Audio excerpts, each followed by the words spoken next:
Welcome to మంచితనం news. ముందుగా headlines చూద్దాం. రాప్తాడులో పర్యటించిన జగన్, హెలికాప్టర్ పైకి దూసుకెళ్లిన వైసీపీ కార్యకర్తలు, లింగమయ్య కుటుంబానికి జగన్ పరామర్శ, సర్కార్పై సంచలన ఆరోపణలు, రాష్ట్రంలో బీహార్ తరహా పరిస్థితులు కనిపిస్తున్నాయని వెల్లడి.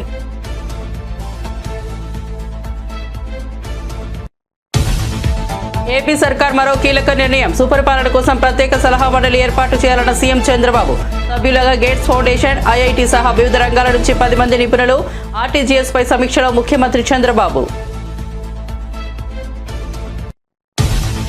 సింగపూర్లో అగ్ని ప్రమాదం, డిప్యూటీ సీఎం పవన్ కళ్యాణ్ చిన్న కుమారుడికి గాయాలు. స్కూల్లో జరిగిన అగ్ని ప్రమాదంలో చిక్కుకున్న పవన్ చిన్న కుమారుడు మార్క్ శంకర్. ప్రమాదంలో బాబు చేతులు, కాళ్లకు గాయాలు. ఊపిరితిత్తుల్లోకి పొగ వెళ్లడంతో ఆసుపత్రికి తరలించి చికిత్స.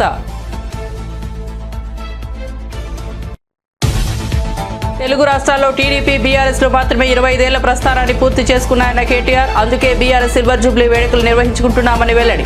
కేసీఆర్ను కేసులో ఇరికించడం గురించే రేవంత్ ఆలోచిస్తున్నారని మండిపాటు. నేడు రాప్తాడుకు వచ్చిన జగన్ రెచ్చగొట్టేలా మాట్లాడుతున్నారంటూ పరిటాల సునీత ఫైర్. పరామర్శలకు ఎలా వెళ్లాలో కూడా జగన్ కు తెలియదా అని నిలదీత.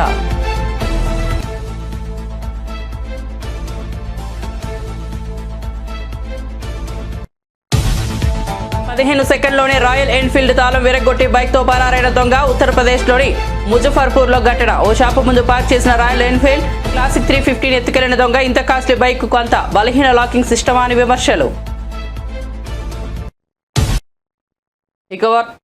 ఇక వార్త వివరాల్లోకి వెళ్తే, రాప్తాడు నియోజకవర్గం పాపిరెడ్డిపల్లికి వెళ్లిన వైసీపీ అధినేత, మాజీ సీఎం వైఎస్ జగన్ ఇటీవల హత్యకు గురైన వైసీపీ నేత కురుబ లింగమయ్య కుటుంబాన్ని పరామర్శించారు.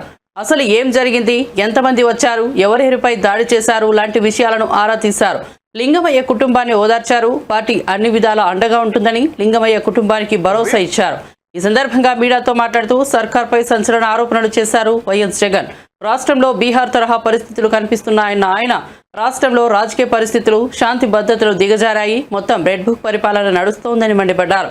చంద్రబాబు ఎంత భయపెట్టినా, ప్రలోభాలు పెట్టినా ఎంపీపీ ఎన్నికల్లో వైసీపీ గెలిచింది. అయితే వైసీపీ గెలిచిన చోట్ల చంద్రబాబు హింసను ప్రోత్సహిస్తున్నారని ఆరోపించారు. నంది అవార్డును తాను తీసుకోకుండా కుల వివక్ష పాటిస్తున్నారు అని చెప్పి ఒక స్టేట్మెంట్ ఇవ్వడం ఆయన చేసిన తప్పు. 2017లో ఆయన చేసిన ఈ తప్పుకు ఈరోజు ఇన్ని సంవత్సరాల తర్వాత ఆయన మీద 18 కేసులు పెట్టి ఆయన జైలు చుట్టూ తిప్పి ఏకంగా నెల రోజుల పైన ఆయన జైల్లో పెట్టించే కార్యక్రమాలు చేశారు. దళిత మాదిగ సామాజిక వర్గానికి సంబంధించిన లోక్సభ సభ్యుడు, మాజీ లోక్సభ సభ్యుడు నందిగాం సురేష్ పై తప్పుడు కేసులు పెట్టి ఏకంగా 145 రోజులు అతన్ని జైల్లో పెట్టడం కూడా చేశారు. ఘటనా స్థలంలో లేడు అని చెప్పి ఏకంగా తెలుగుదేశం పార్టీ ఆఫీసు దాడి జరిగిన ఘటనలో తాను లేడు అని చెప్పి ఏకంగా కోర్టులోకి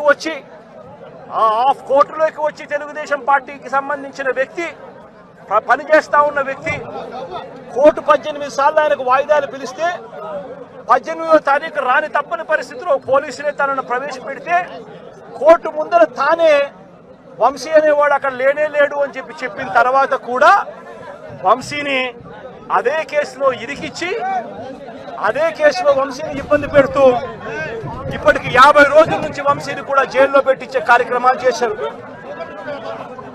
ఇలా రాష్ట్రం మొత్తం మీద రెడ్ బుక్ పరిపాలన సాగిస్తా ఉన్నారు. ఇదే చంద్రబాబు నాయుడు గారిని అడుగుతాను, అయ్యా చంద్రబాబు, ప్రజల్లో ఏదైనా కూడా మంచి పేరు తెచ్చుకొని రాజకీయాలు చేయడం నేర్చుకోండి. మీరు సూపర్ 6 ఎందుకు అమలు చేయడం లేదు అని చెప్పి ఈరోజు ప్రజలు గట్టిగా నిలదీస్తా ఉన్నారు. సూపర్ 7 హామీలను ఎందుకు అమలు చేయడం లేదు అని ప్రజలు మిమ్మల్ని గట్టిగా ప్రశ్నిస్తా ఉన్నారు. ఇలాంటి ప్రశ్నించే సమయంలో ప్రజల గొంతు వినపడకూడదు అని చెప్పి రాష్ట్ర వ్యాప్తంగా రెడ్ బుక్ పాలన మీరు సాగిస్తూ వైఎస్ఆర్సీపీకి సంబంధించిన వాళ్ళు లేదా సింగపూర్లో జరిగిన అగ్ని ప్రమాదంలో డిప్యూటీ సీఎం పవన్ కళ్యాణ్ చిన్న కుమారుడు మార్క్ శంకర్ చిక్కుకున్నారు. పాఠశాలలో జరిగిన ఈ ప్రమాదంలో బాబు చేతులు, కాళ్లకు గాయాలయ్యాయి. ఊపిరితిత్తుల్లోకి పొగ వెళ్లడంతో స్కూల్ సిబ్బంది మార్క్ శంకర్ను ఆసుపత్రికి తరలించి చికిత్స అందిస్తున్నారు. సమాచారం తెలిసిన వెంటనే పవన్ను సింగపూర్ వెళ్లాలని పార్టీ నేతలు సూచించారు. అయితే అల్లూరి సీతారామరాజు జిల్లా పర్యటనలో ఉన్న ఆయన కురుడి గ్రామానికి వస్తానని మాటిచ్చానని, అక్కడి గిరిజనులను కలిసి ఆ తర్వాతే సింగపూర్ వెళ్తానని పవన్ కళ్యాణ్ బదులిచ్చారు. ఇవాళ ప్రారంభించాల్సిన కార్యక్రమాలకు ఏర్పాట్లు చేసినందున వాటిని పూర్తి చేసి వెళ్తానన్నారు. ఈ పర్యటన ముగిసిన తర్వాత జనసేనాని సింగపూర్ వెళ్లనున్నారు. గత వైసీపీ ప్రభుత్వం వాలంటీర్లను దిక్కుతోచని స్థితిలోకి నెట్టివేసిందని AP deputy CM Pawan Kalyan అన్నారు. వాలంటీర్లకు సంబంధించి అలాంటి ఆధారాలు లేకుండా దాడి చేశారని అన్నారు. దాంతో కేబినెట్లో మంత్రి నారా లోకేష్తో చర్చించే అవకాశం కూడా లేకుండా పోయిందన్నారు. వాలంటీర్లకు గత ప్రభుత్వం జీతాలు ఎలా ఇచ్చిందో కూడా తెలియడం లేదని, జీతాలు ఎలా ఇచ్చారో వాలంటీర్ నాయకులను అడిగి తెలుసుకోవాలని ప్రజలకు సూచించారు. రుబ్రిగూడ మండలం కురిది గ్రామం రచ్చబండలో పవన్ మాట్లాడుతూ వ్యాఖ్యలు చేశారు. వాలంటీర్ల పేరుతో ప్రభుత్వ ఉద్యోగాలను చెప్పి మాయ చేశారని, 25,000 కోట్లు దోచేశారని పవన్ మండిపడ్డారు. ప్రజలకు సేవ చేయడానికి వాలంటీర్లను తీసుకుంటున్నామని చెప్పి పార్టీ కోసం పని చేయించుకున్నారని విమర్శించారు. తెలుగు రాష్ట్రాల్లో టీడీపీ తర్వాత అతిపెద్ద పార్టీ బీఆర్ఎస్ అని ఆ పార్టీ వర్కింగ్ ప్రెసిడెంట్ కేటీఆర్ అన్నారు. తెలుగు రాష్ట్రాల్లో 25 ఏళ్ల ప్రస్థానాన్ని పూర్తి చేసుకున్నది టీడీపీ బీఆర్ఎస్ లేనని చెప్పారు. అందుకే బీఆర్ఎస్ సిల్వర్ జూబ్లీ వేడుకలు నిర్వహిస్తున్నామని తెలిపారు. బీఆర్ఎస్ సిల్వర్ జూబ్లీ వేడుకలు వరంగల్లో జరగనున్నాయి. దీనికి సంబంధించి ఏర్పాట్లు వేగంగా జరుగుతున్నాయి. ఈ నేపథ్యంలో తెలంగాణ భవన్లో మీడియాతో మాట్లాడుతూ కేటీఆర్ ఈ వ్యాఖ్యలు చేశారు. వరంగల్ ఎల్కతుర్తిలో 1200 ఎకరాల్లో పార్కింగ్తో పాటు బహిరంగ సభకు ఏర్పాట్లు జరుగుతున్నాయని కేటీఆర్ చెప్పారు. 3000 బస్సులు ఇవ్వాలని ఆర్టీసీని కోరామని, ఆర్టీసీ సూత్రప్రాయంగా అంగీకరించిందని తెలిపారు. బీఆర్ఎస్ చరిత్రలోనే ఈ సమావేశం అతిపెద్ద సమావేశం అవుతుందని చెప్పారు. ఇటీవల హత్యకు గురైన వైసీపీ కార్యకర్త లింగమయ్య కుటుంబాన్ని పరామర్శించేందుకు వైసీపీ అధినేత జగన్ రాప్తాడు రావడంపై టీడీపీ ఎమ్మెల్యే పరిటాల సునీత తీవ్ర స్థాయిలో స్పందించారు. పరామర్శలకు ఎలా వెళ్లాలో కూడా జగన్కు తెలియదా అని ప్రశ్నించారు. జై జగన్ అనిపించుకుంటూ పరామర్శకు వెళ్తారా అని నిలదీశారు. ఇవాళ జగన్ మాట్లాడినవన్నీ పచ్చి అబద్దాలని అన్నారు. అబద్దాలను పేపర్పై రాసుకొచ్చి చదివారని విమర్శించారు. లింగమయ్య వర్ణాన్ని ఫ్యాక్షన్ మర్డర్గా చిత్రీకరించే ప్రయత్నం చేశారని ఆరోపించారు. పులివెందులలో బాత్రూంలో చంపుతారేమో కానీ అనంతపురం జిల్లాలో అలాంటి హత్యలు జరగవని పరిటాల సునీత వ్యాఖ్యానించారు. నేను ఇప్పుడు ప్రెస్ మీట్ పెట్టాను. పాపిరెడ్డిపల్లికి వచ్చింది మరి ఒక లింగమయ్య ఫ్యామిలీని పరామర్శించేకొచ్చాడా, లేదు అంటే ఆయన ఎలక్షన్ క్యాన్వాస్కి వచ్చినాడా, లేదంటే ప్రచార రథాలకు వచ్చినాడా, ప్రచార రథంకి వచ్చినాడా, లేదంటే మరి జైలు పలికించుకుంటూ జగన్ సీఎం జగన్ అనుకుంటా చెప్పించుకోవడానికి వచ్చినాడు కూడా అర్థం కాని పరిస్థితి. ఒక లింగమయ్య ఫ్యామిలీలో లింగమయ్య చనిపోతే కనీసం ఆ ఫ్యామిలీని పరామర్శించకపోయినప్పుడు ఎంత డిగ్నిఫైడ్గా ఎంత ప్రశాంతంగా వెళ్ళాలనేది కూడా తెలియని వ్యక్తి ఒక పులివెందుల ఎమ్మెల్యే అని కూడా మనం చెప్పొచ్చు. ప్రశాంతంగా ఉండే గ్రామం పాపిరెడ్డిపల్లి గ్రామం. ఆ గ్రామంలో ఈ విధంగా రెండు ఫ్యామిలీల మధ్య గొడవల వల్ల ఈ విధంగా జరగడం, ఆయన చనిపోవడం, దీన్ని ఒక ఫ్యాక్షన్ మర్డర్గా సృష్టించి, ఈ ప్రకాష్ రెడ్డి అనే వ్యక్తి ఒక ఫ్యాక్షన్ మర్డర్గా సృష్టించి ఆయనకు వచ్చే శక్తి లేక ఆయన్ని పులివెందుల ఎమ్మెల్యేని పిలిపించుకొని ఇట్లన్నీ స్లిప్పులు దాదాపు ఒక 10 పేపర్లు రాసిచ్చి, ఎన్ని అబద్ధాలండి, కనీసం దాంట్లో ఒక్కటన్నా నిజం లేకోకుండా పచ్చి అబద్ధాలు కూడా మాట్లాడిస్తూ అవన్నీ చూసుకుంటూ చదువుతున్నాడు ఆయన. మళ్ళీ అబద్ధాలు ఎక్కడ ఇంకా ఎక్కువ చెప్తానేమో అని. వాళ్ళు ఎక్కడ చిన్న దాని మీద కట్టెలతో కొట్టుకొని ఏదో అది అయ్యింది, దాన్ని తీసుకొని గొడ్డెలు అంటాడు, మచ్చకత్తెలు అంటాడు, ఇంకా వేరేటివన్నీ కూడా చెప్తారు. అలాంటివన్నీ వాడేది కూడా పులివెందుల్లో. మీరు బాత్రూంలో చంపేదాన్ని సరిపోతాయి, కానీ మాలాంటి ప్రాంతాల్లో అలాంటివి ఉండవయ్యా అని నేను జగన్కి కూడా నేను చెప్తున్నాను. వచ్చినావు నువ్వు గౌరవంగా మాట్లాడించు, కుటుంబాన్ని సహాయం చెయ్యి. నువ్వు వెళ్ళాలి, కానీ పదే పక్కన చూసుకుంటూ వాళ్ళ లింగమయ్య భార్య వైపు వాళ్ళ పిల్లల వైపు చూస్తూ నిజమా ఎంతమంది వచ్చారా లేదని డిపార్ట్మెంట్ని అడగండి. ఎస్పీ గారికి ఫోన్ చేయండి, లోకల్ డిపార్ట్మెంట్ని అడగండి. ఇద్దరు పోయినారంటున్నారు. ఆ ఇద్దరి మీద కేసు పెట్టి లోపల పెట్టారు. అనవసరంగా రెచ్చగొట్టి 20 మంది 30 మంది అని చెప్పడం అది ఎంతవరకు సమాజమో ఒక్కసారి ఆ పులివెందుల ఎమ్మెల్యే కూడా తెలుసుకోవాలా. మీ మాజీ ఎమ్మెల్యే రాసిచ్చినవన్నీ నువ్వు వాడ చిన్నపిల్లలు చదువుకున్నప్పుడు కాపీరైట్ కొడతా అంటారు, గుడ్డి గంటాపాఠం కొట్టావా అంటారు టీచర్లు కూడా. ఆ విధంగా నువ్వు గుడ్డి గంటాపాఠం కొట్టి ఇక్కడ ఆంధ్రప్రదేశ్ ముఖ్యమంత్రి చంద్రబాబు నాయుడు మరో కీలక నిర్ణయం తీసుకున్నారు. రాష్ట్రంలో మరింతగా సుపరిపాలన అందించేందుకు ప్రత్యేక సలహా మండలిని ఏర్పాటు చేయాలని నిర్ణయించారు. ఆర్టీజీఎస్ పై సచివాలయంలో సోమవారం ముఖ్యమంత్రి సమీక్ష నిర్వహించారు. ఈ సందర్భంగా సీఎం చంద్రబాబు మాట్లాడుతూ ప్రత్యేక సలహా మండలి ఏర్పాటు చేయాలని అధికారులను ఆదేశించారు. ఈ సలహా మండలిలో గేట్స్ ఫౌండేషన్ నుంచి అలాగే మద్రాసు, ఐఐటి, ఇతర ప్రతిష్టాత్మక సంస్థలకు చెందిన 10 మంది నిపుణులను సభ్యులుగా నియమించాలన్నారు. ప్రజలకు మరింత మేలు చేసేలా సుపరిపాలన అందించేందుకు ఇంకా ఏమేమి చేయొచ్చనే దానిపై ఈ సలహా మండలి అధ్యయనం చేసి సూచనలు చేసేలా ఉండాలన్నారు. కేవలం 15 సెకండ్లోనే ఓ దొంగ రాయల్ ఎన్ఫీల్డ్ బైక్ తాళం బద్దలు కొట్టి ఆపై దర్జాగా దాంతో పరారయ్యాడు. ఉత్తరప్రదేశ్లోని ముజఫర్పూర్ జిల్లాలో జరిగిన ఈ ఘటనకు సంబంధించిన వీడియో సామాజిక మాధ్యమాల్లో వైరల్ అవుతోంది. మాస్క్ ధరించి వచ్చిన దొంగ స్క్రూ డ్రైవర్ లాంటి సాధనంతో బైక్ తాళం విరగ్గొట్టి ఎంచక్కా దాంతో పరారయ్యాడు. 26 సెకండ్ల నిడివి ఉన్న ఈ వీడియోలో ఓ షాపు ముందు పార్క్ చేసిన బైక్ వద్దకు వచ్చిన దొంగ ఓ చిన్న పరికరంతో తాళం తెరిచాడు. అనంతరం సీట్పై కూర్చుని బైక్ను స్టార్ట్ చేసి క్షణాల్లో అక్కడి నుంచి మాయమయ్యాడు. బయటకు వచ్చి చూసుకున్న బైక్ యజమాని తన వాహనం కనిపించకపోవడంతో లబోదిబోమంటూ పోలీస్ స్టేషన్కు పరిగెత్తి ఫిర్యాదు చేశాడు. అలాగే షాప్ వద్దనున్న సీసీటీవీ ఫుటేజీని కూడా పోలీసులకు అందించాడు. పాస్టర్ పగడాల ప్రవీణ్ హత్యనని అందులో ఎలాంటి అనుమానం లేదన్న వైసీపీ మైనార్టీ విభాగం రాష్ట్ర ఉపాధ్యక్షుడు బెన్నిలింగం పోలీస్ విచారణలో మాట మార్చారు. ఆ రోజు ఏదో ఆవేశంలో మాట్లాడానని, మత విద్వేషాలు రెచ్చగొట్టే ఉద్దేశం తనకు లేదని స్పష్టం చేశారు. రాజమహేంద్రవరం ఆసుపత్రి వద్ద ఇటీవల బెన్నిలింగం మాట్లాడుతూ పాస్టర్ ప్రవీణ్ ఖచ్చితంగా హత్యే, ఎలాంటి సందేహం లేదు. ఒక్క క్షణం బైబిల్ పక్కన పెడితే ఊచకొత్త కోస్తాం, మమ్మల్ని కెలకొద్దు, మేం మంచి వాళ్ళం కాదు, మూర్ఖులం, మాతో పెట్టుకోవద్దని వ్యాఖ్యానించారు. దీంతో ప్రజలను రెచ్చగొట్టేలా మాట్లాడారంటూ పోలీసులు ఆయనపై కేసులు నమోదు చేసి విచారణకు పిలిచారు. ఉదయం 11 గంటలకు విచారణకు హాజరైన బెన్నిలింగం ఆ రోజు ఆవేశంలో మాట్లాడానని, మత విద్వేషాలు రెచ్చగొట్టే ఉద్దేశం తనకు లేదని, పాస్టర్ను హత్య చేశారని చెప్పేందుకు తన వద్ద ఎలాంటి ఆధారాలు లేవని దర్యాప్తు అధికారులకు తెలిపారు. తెలంగాణ రాజకీయాలు మరోసారి వేడెక్కుతున్నాయి. కేటీఆర్ను జైలుకు వెళ్లకుండా కాపాడే ప్రయత్నం రేవంత్ రెడ్డి చేస్తున్నారని బీజేపీ నాయకుడు బండి సంజయ్ ఆరోపించారు. హైదరాబాద్ ఎమ్మెల్సీ ఎన్నికల్లో రేవంత్, కేటీఆర్ కలిసి మజ్లిస్ను గెలిపించేందుకు సిద్ధమయ్యారని విమర్శించారు. రాష్ట్రాన్ని ఇద్దరూ కలిసి దోచుకుంటున్నారని బండి సంజయ్ ఆరోపించారు. ప్రజలు గుణపాఠం చెప్పినా కేటీఆర్ బుద్ధి మారలేదన్నారు. రేవంత్ రెడ్డి, కేటీఆర్ల మధ్య ఉన్న రాజకీయ లావాదేవీల ప్రజల ముందు నూతనంగా బయటపడుతున్నాయని అన్నారు. రాష్ట్ర ప్రజలు ఈ కుట్రలపై అప్రమత్తంగా ఉండాలని సూచించారు. కలిసికట్టుగా ప్రారంభం చేసుకోవడం జరిగింది. ఈరోజు కరీంనగర్ కొరిబ్యాల మండలంలో జాతీయ గ్రామీణ ఉపాధి హామీ నిధులకు సంబంధించి 3,50,00,000 రూపాయల ఎంపీలర్స్ మరియు నిధులు కలిపి ఈరోజు ఈ రోడ్ల ప్రారంభోత్సవాన్ని అందరం కలిసి ప్రారంభించుకోవడం జరిగింది. కొరిబ్యాల హెడ్ క్వార్టర్ లో శివాజీ స్టాచ్యూ నుంచి అంగడి బజార్ వరకు కూడా చాలా రోజుల నుంచి ప్రజలు హైదరాబాద్ లో అసెంబ్లీ వద్ద మహాత్మా జ్యోతిబా పులే విగ్రహాన్ని ఏర్పాటు చేయాలన్న డిమాండ్తో బీఆర్ఎస్ ఎమ్మెల్సీ కల్వకుంట్ల కవిత దీక్షకు దిగారు. 1,116 మందితో కలిసి విగ్రహ సాధన దీక్ష చేపట్టిన కవిత ఈ సందర్భంగా ఏ అంటే అనుముల ఇంటెలిజెన్స్ అంటూ సీఎం రేవంత్ రెడ్డి నేతృత్వాన్ని ఉద్దేశించి వ్యంగ్యంగా వ్యాఖ్యానించారు. అనుముల ఇంటెలిజెన్స్ పక్కకు జరిగితే రాష్ట్రానికి మంచి జరగదని ఆమె విమర్శించారు. దేశంలో ప్రతి ఆడబిడ్డ జ్యోతిబా పులేను స్మరించుకోవాల్సిన అవసరం ఉందని తెలిపారు. సమానత్వానికి సంకేతంగా ఫులే విగ్రహాన్ని అసెంబ్లీ ప్రాంగణంలో ఏర్పాటు చేయాలని కోరుతూ ఆమె దీక్ష కొనసాగుతోంది.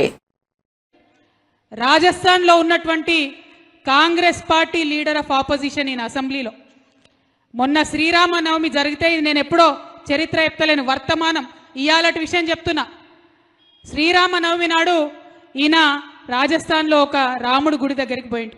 ఈయన పేరు టికారాం జుల్లి, కాంగ్రెస్ పార్టీ అసెంబ్లీలో ఆపోజిషన్ పార్టీ లీడర్. అందరితో పాటు ఆయన కూడా శ్రీరాముడు గుడికి పోతే, ఆ గుడికి పోయి బయటకు వచ్చిన తర్వాత పాలతోని రాముణ్ణి క్షీరాభిషేకం చేసుకొని మా గుడి మైలబడ్డదని ఇయాలటికి కూడా మాట్లాడుతున్నటువంటి దౌర్భాగ్య నాయకులు మన దగ్గర ఉన్నటువంటి పరిస్థితి నిజంగా షేమ్. డెమోక్రసీ అని చెప్పుకుంటున్నాం, డెమోక్రసీ అని చెప్తున్నాం, ప్రజాస్వామ్యం అని చెప్తున్నాం, సమానత్వం అని చెప్తున్నాం, స్వేచ్ఛ అని చెప్తున్నాం, సోదరభావం అని చెప్తున్నాం. కానీ మాటల మటుకే ఉన్నది, అది చేతలల్లో కానొస్తలేదు. అందుకే ఇట్లాంటి వేదికలు కావాలి, అందుకే ఇట్లాంటి దీక్షలు కావాలి, అందుకే ఇట్లాంటి ధర్నాలు కావాలి, అందుకే అట్లాంటి కళాకారులు కావాలి. అందుకే మనందరం కూడా పిడికిలెత్తాలి, ఉద్యమించాలి. ఎవ్వరు ఎన్ని మాటలు మాట్లాడినా దయచేసి మీరు దానికి వెనక్కి వెళ్ళొద్దు. ఎందుకంటే సజీవంగా ఉన్న ఎగ్జాంపుల్, పొద్దున ఈ సభకు వస్తూ మాట్లాడుకుంటుంటే బాన్స్వాడలో ఒక షాప్ ఉన్నది, ఇప్పటికి ఉన్నది.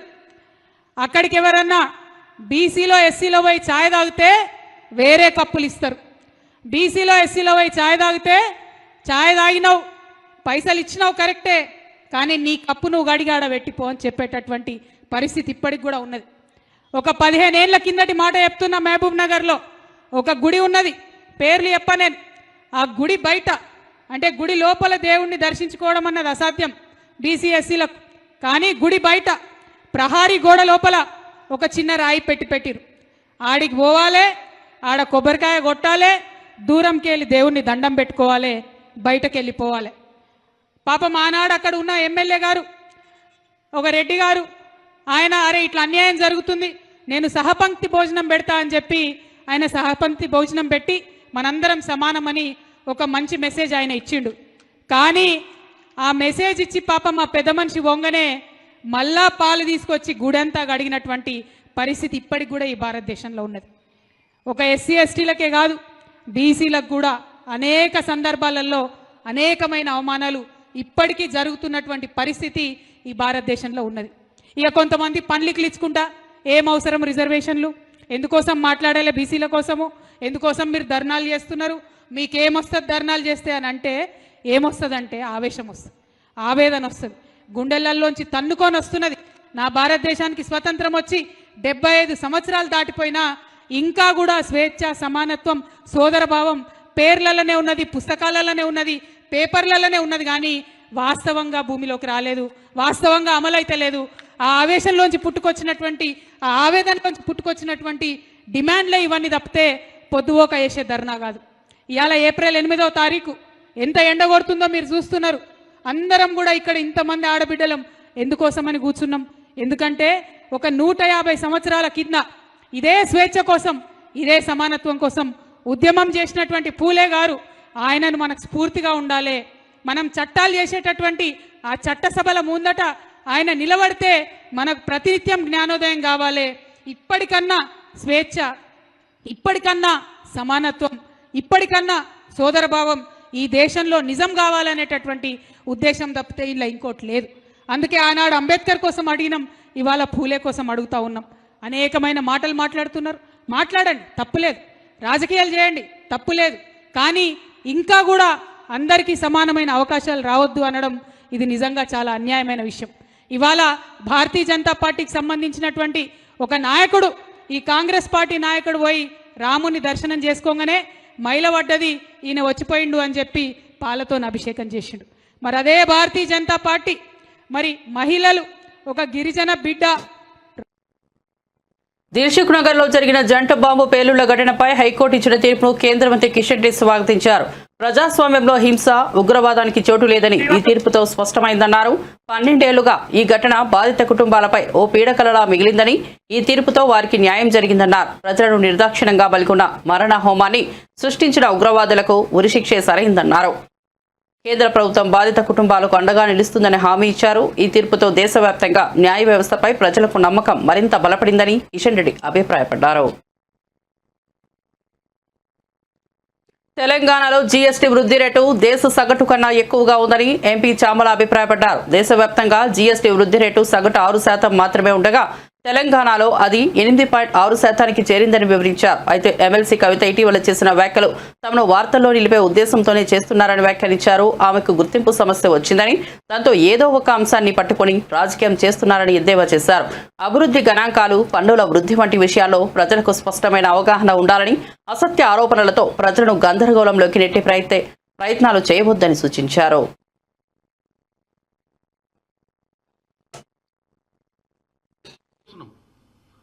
మరి దాన్ని తప్పు పట్టే బండి సంజయ్ గారు వచ్చేసారి మరి సీట్లు బాగా పెరుగుతున్నాయంట ఉత్తరప్రదేశ్లో, మధ్యప్రదేశ్లో. మరి అక్కడ పోయి ఏమన్నా నిలబడతాడా అడుగుతున్నా బండి సంజయ్ గారిని. అందుకనే ఇక్కడి నుంచి డిసోన్ చేసుకుంటుండా. చెప్పండి, ఏఐలో ఒక బాధ్యత గల కేవలం రెచ్చగొట్టాలి. నేను ఒకటి అడుగుతున్నాను తెలంగాణ సమాజాన్ని, ఇలా కేవలం రెచ్చగొట్టనికనే కదా ఈ మార్పుడ్ పిక్చర్స్, ఆర్టిఫిషియల్ ఇంటెలిజెన్స్ జనరేటెడ్ పిక్చర్స్ని ఈరోజు ఎట్లా మొత్తం బాహుబలి లెక్క తీసి మొత్తం చెరువులు గిరువులు. అసలు నాకు తెలిసి నాగార్జున సాగర్ని చూపించినట్టు వాళ్ళ ఏది హైదరాబాద్ సెంట్రల్ యూనివర్సిటీ పరిసరాల ప్రాంతాల అంటే ఒకప్పుడు నాగార్జున సాగర్ చూపించి ఇప్పుడు ఆడ ఉన్నటువంటి పరిస్థితిని చూపించి ఇంత మార్పు వచ్చిందంటే దెబ్బకే ప్రజలు ఆశ్చర్యపోయారు. సంవత్సరం పాలనలోనే రేవంత్ రెడ్డి గారు ఇంత మార్పు, నీళ్లు కూడా మాయం చేసిండు ఆడ అని. అంటే అటువంటి మీరు చూడండి ఆ విజువల్, చాలా మందికి వచ్చి ఉంటుంది ఆ విజువల్. పైన బిఫోరు ఆఫ్టర్ అని పెట్టి పైన మొత్తం ఆ విజువల్ మొత్తం ఎట్లంటే ఒక గ్రీనరీ, మొత్తం చెరువు, మొత్తం అసలు అంత వాటర్ ఉన్నటువంటి ప్రాంతం లేనే లేదు అక్కడ. గండిపేట ఉంటుంది అటు సైడ్, ఏది కొండకు అవతల, ఇటు సైడ్ చేసి దాన్ని మొత్తం చేసి భారతదేశం మొత్తం చేస్తే నాకు నిన్న హర్యానా నుంచి రాజస్థాన్ నుంచి క్యా హోగా అంటారు అందరూ. ఇటు కూర్చునే ఓ పూరా ఆర్టిఫిషియల్ ఆజ్ రాత్ తు దేకో పూరా నికాల్ దియా అని చెప్పిన. ఎందుకంటే నిన్న మనం పొద్దున కోర్టుల పిటిషన్ వేయగానే అందరు డిలీట్ చేశారు. అవునా, ఇది రాంగా అంటే ముందు బండి సంజయ్ మన ముందు కిషన్ రెడ్డి గారే డిలీట్ చేశారు. ఎందుకంటే ఆయనే కదా ఆదర్శంగా ఉండాల్సింది. సో ఆయన డిలీట్ చేసినాక అరే కిషన్ రెడ్డి సాబ్ కోయి డిలీట్ కరేతో హమ్ కిత్నా బహుత్ చోట అని అందరు డిలీట్ చేశారు. మనని కూడా ఏమన్నా కేసులు కాగాలి మన మీద. ఇంకెవరన్నా ఉంటే ఈ ప్రెస్ మీట్ ద్వారా చెప్తున్నా, దయచేసి మీరు కూడా డిలీట్ చేయండి. ఎందుకంటే ఎవరో ప్రోత్సహిస్తే, ఎవరో ప్రొవోక్ చేస్తే మీరు పెట్టినటువంటి తప్పుడు పిక్చర్స్ అవి ఒరిజినల్ పిక్చర్స్ కావు. కేవలం కాంగ్రెస్ పార్టీని ఇబ్బందులలో పెట్టాలని, కాంగ్రెస్ పార్టీపై దుష్ప్రచారము, విష ప్రచారం చేయాలన్నటువంటి ఈ కేటీఆర్ అండ్ ముఠా తప్ప ఎవరికి అవసరం లేకుండా అది వాళ్ళు పెట్టినటువంటి ఇత్తనము. అందరు దాంట్లో ట్రాప్లో పడ్డారు. ఆ ట్రాప్లో పడి ఇప్పుడు అందరు ఇబ్బందుల పాలు కావద్దని కోరుకుంటారు. తప్పు మాట్లాడితే, ఎందుకంటే ఫస్ట్ టైం ఎంపీ అయ్యాడు, సరిగ్గా సబ్జెక్ట్ లేదు, ఏదో ట్రై చేస్తుడు, నేర్చుకుంటుడు, ప్రెస్ మీట్లు పెట్టి తప్పుడు మాట్లాడుతుండు కదా, పోనీ పిల్లగాడు అంటారు.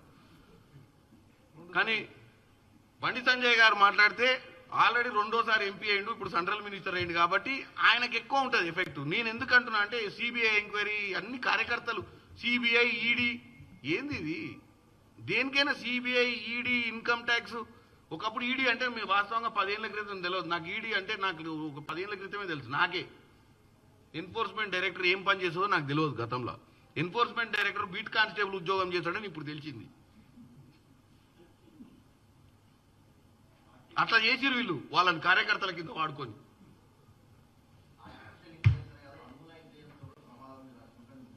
కవిత గారు చెప్పిరా, కవిత దేశవ్యాప్తంగా జీఎస్టీ వృద్ధి రేటు 10% ఉండగా తెలంగాణలో అది కేవలం 5.1% ఉండటం ఆందోళనకరమని బీఆర్ఎస్ సీనియర్ నేత హరీష్ రావు విమర్శించారు. ఇటీవల ఆర్థిక మంత్రి బట్టి విక్రమార్క చేసిన 12.3% వృద్ధి రేటు వ్యాఖ్యలు అవాస్తవమని గణాంకాలు స్పష్టంగా చెబుతున్నాయని మండిపడ్డారు. ఆర్థిక మంత్రి సభను మాత్రమే కాక రాష్ట్ర ప్రజలను కూడా మోసం చేశారని ఆరోపించారు. ఇది రేవంత్ రెడ్డి నేతృత్వంలోని రాష్ట్ర ప్రభుత్వ వైఫల్యానికి, నిర్లక్ష్యానికి స్పష్టమైన ఉదాహరణగా నిలుస్తుందని వ్యాఖ్యానించారు. వాస్తవికంగా రాష్ట్ర ఆర్థిక పరిస్థితి పతనాన్ని చాటుతోందని, దీనిపై ప్రజలు బాగా ఆలోచించాలని హరీష్ రావు సూచించారు. సినీ నటుడు అల్లు అర్జున్ పుట్టినరోజు సందర్భంగా జూబ్లీహిల్స్ లోని ఆయన నివాసం వద్ద అభిమానులు సందడి చేశారు. నేపథ్యంలో అల్లు అర్జున్ బయటకు వచ్చి వారికి కృతజ్ఞతలు తెలియజేశారు. అభిమానులు భారీగా ఆయన నివాసం వద్దకు చేరుకోవడంతో పోలీసులు బందోబస్తు ఏర్పాటు చేశారు. సోమవారం అర్ధరాత్రి కొందరు అభిమానులు బన్నీ ఫ్లెక్సీలతో జూబ్లీహిల్స్ మెయిన్ రోడ్లో బైక్ ర్యాలీ నిర్వహించారు.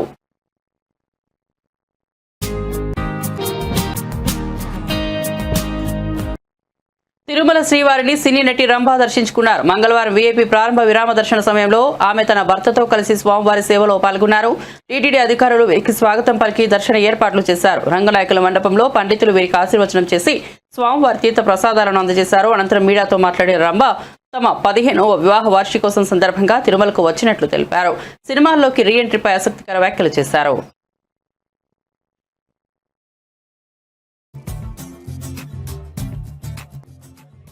Thank you.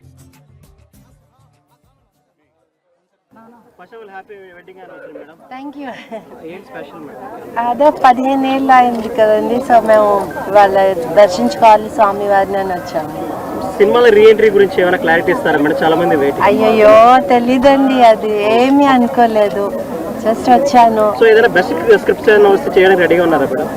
మంచిది, నాకు నచ్చేటి వస్తే చేస్తానండి తప్పకుండా. మేము సినిమాలోనే పుట్టి ఇక్కడే పెరిగాం కాబట్టి సో మాకు సినిమానే లైఫ్. సో మంచి క్యారెక్టర్స్ వస్తే మంచి ఇది డెఫినెట్గా నేను చేస్తాను. రీసెంట్ టైమ్స్ లో ఏమన్నా స్క్రిప్ట్స్ మీ దగ్గరకు వచ్చాయి? నేను ఇప్పుడు దాకా ఏమీ వినలేదండి, జస్ట్ నాకు ఒక ప్రోగ్రాంలో అడిగారు కాబట్టి వచ్చాను, ఇక్కడ ఉన్నాను కాబట్టి. బట్ లేకపోతే ఇంకా ఏం అనుకోలేదు, ఏది అనుకొని రాలేదు కదండి. ఫస్ట్ వక్ఫ్ సవరణ చట్టంపై వైఎస్ షర్మిల తీవ్రంగా స్పందించారు. కుల మతాల మధ్య చిచ్చు పెడుతూ ఆ మంటల్లో బీజేపీ రాజకీయ లబ్ధి పొందుతోందన్నారు. కేంద్రం తీసుకొచ్చిన వక్ఫ్ సవరణ చట్టం ముస్లిం మైనార్టీలకు తీవ్ర అన్యాయం చేస్తోందని ఆమె పేర్కొన్నారు. ఈ చట్టం వల్ల మైనార్టీల హక్కులను తీరని నష్టం వాటిల్లుతోందని హెచ్చరించారు. ఈ పరిస్థితులు మారాలంటే దేశాన్ని ఐక్యపరిచే పార్టీ కాంగ్రెస్ మళ్లీ అధికారంలోకి రావాల్సిన అవసరం ఉందన్నారు. మైనార్టీల హక్కులు భద్రతల పరిరక్షణ కోసం సమాజం గలం వినిపించాలన్నారు. దేశంలో భిన్నత్వంలో ఏకత్వాన్ని కాపాడాలంటే చిత్తశుద్ధి గల పాలకులు అవసరమని షర్మిల పేర్కొన్నారు. బీజేపీ పార్టీ ఎలా వక్ఫ్ అమెండ్మెంట్ బిల్లు దౌర్జన్యంగా ఎంతో మంది మైనారిటీలకు అన్యాయం చేస్తూ ఎలా దాన్ని పాస్ చేశారు. బీజేపీకి తెలిసిందల్లా విభజించు పాలించు, మతం పేరుతో కులం పేరుతో విభజించాలి, వారి మధ్య చిచ్చు పెట్టాలి, ఆ చిచ్చులో వీళ్ళు ఆ మంటలో వీళ్ళు చలి కాచుకోవాలి. ఇదే బీజేపీ చేసిన రాజకీయం. ఇప్పుడే కాదు, ఇదే కాదు, బీజేపీ మన దేశంలోని అన్ని వ్యవస్థలను, ఎలక్షన్ కమిషన్తో సహా అన్ని వ్యవస్థలను స్వలాభం కోసం వాడుకుంటుంది. అదానీ లాంటి వాళ్లకు మేలు చేయడానికి దేశ సంపదని దోచిపెడుతుంది. ఈ పరిస్థితులన్నీ మారాలి అంటే కాంగ్రెస్ పార్టీ అధికారంలోకి రావాలి. కాంగ్రెస్ పార్టీ ఎంతో చరిత్ర ఉన్న పార్టీ, దేశానికి స్వతంత్రం తెచ్చిన పార్టీ, స్వతంత్ర భారతదేశానికి పునాదులు వేసిన పార్టీ. ఆ తర్వాత కూడా ఎన్నో పాలసీల ద్వారా, పథకాల ద్వారా దేశ అభివృద్ధి కోసం. బులెటిన్ ముగించే ముందు హెడ్లైన్స్ మరోసారి చూద్దాం. రాప్తార్లో పర్యటించిన జగన్, హెలికాప్టర్ పైకి దూసుకెళ్లిన వైసీపీ కార్యకర్తలు, లింగమయ్య కుటుంబానికి జగన్ పరామర్శ, సర్కార్పై సంచలన ఆరోపణలు, రాష్ట్రంలో బీహార్ తరహా పరిస్థితులు కనిపిస్తున్నాయని వెల్లడి.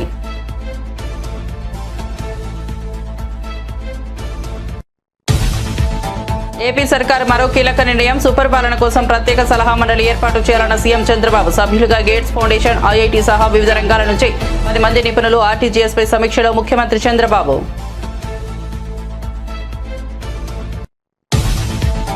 సింగపూర్లో అగ్ని ప్రమాదం, డిప్యూటీ సీఎం పవన్ కళ్యాణ్ చిన్న కుమారుడికి గాయాలు. స్కూల్లో జరిగిన అగ్ని ప్రమాదంలో చిక్కుకున్న పవన్, చిన్న కుమారుడు మార్క్ శంకర్. ప్రమాదంలో బాబు చేతులు, కాళ్లకు గాయాలు.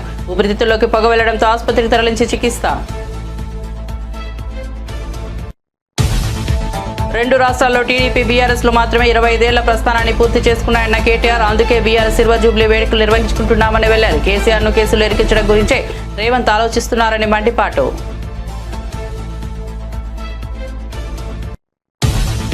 నేడు రాప్తాడు వచ్చిన జగన్ రెచ్చగొట్టేలా మాట్లాడుతున్నారంటూ పరిటాల సునీత ఫైర్. పరామర్శలకు ఎలా వెళ్లాలో కూడా జగన్ కు తెలియదా అని నిలదీత.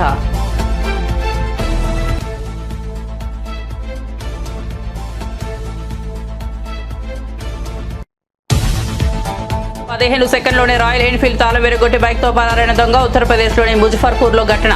ఈ షాప్ ముందు పార్క్ చేసిన రాయల్ ఎన్ఫీల్డ్ క్లాసిక్ 350ని ఎత్తుకెళ్లిన దొంగ. ఇంత కాస్ట్లీ బైక్కు అంత బలహీన లాకింగ్ సిస్టమా అంటూ విమర్శలు. మరిన్ని అప్డేట్స్ కోసం చూస్తూనే ఉండండి మంచితనం న్యూస్.